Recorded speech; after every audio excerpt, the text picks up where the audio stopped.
Thank you, Mr. Toastmaster.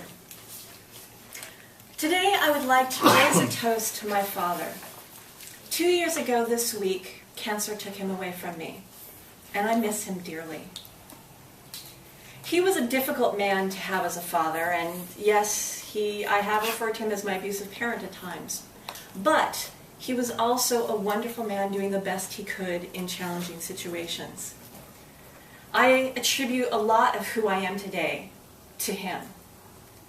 He refused to let his child fail in school. And so he spent timeless hours and hours tutoring me to read and write. Turns out I have dyslexia, so those were very challenging subjects for me. He also helped me become a better speaker and a better writer. He cultivated my interest in science, nurtured my interest in science fiction, and probably most importantly, he influenced my sense of humor. His sense of humor was an intellectual wit and a quirky way of looking at the world. Case in point, one day on his way to work, he noticed some maintenance men poking around a bush trying to get a snake out of it. So he goes into the office and he's telling the admins about it. And he's like, yeah, and there was this manager, and he was poking the bush with a stick, with a pole. And one of the secretaries said, well, why was he using a pole?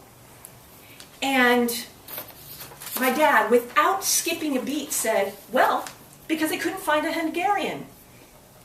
That was my father.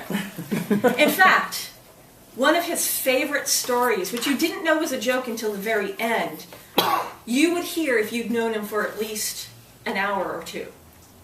It's 2 to 3 minutes. Have I really reached 2 minutes? Yeah. Okay. All right.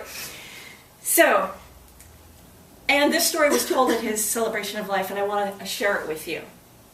One day we were driving around town, and he said, have I ever told you about this amazing school for mentally challenged children that has this amazing choir? And I said, no, tell me about it. He goes, yeah, they're really just amazing, but they're kind of quirky.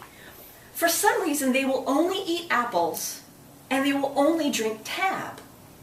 But they're such a beautiful choir, they have such beautiful voices, that the teachers allowed them to do that. And they grew their choir so well that they decided to take their show on the road and go into competitions. And at that point, they needed a name for their choir. So they racked their brains, and they racked their brains, and they racked their brains again. And that's when they came up with the idea. And emblazoned on their bus is the Moron Tab and Apple Choir. Dad, thank you for such an unusual sense of humor.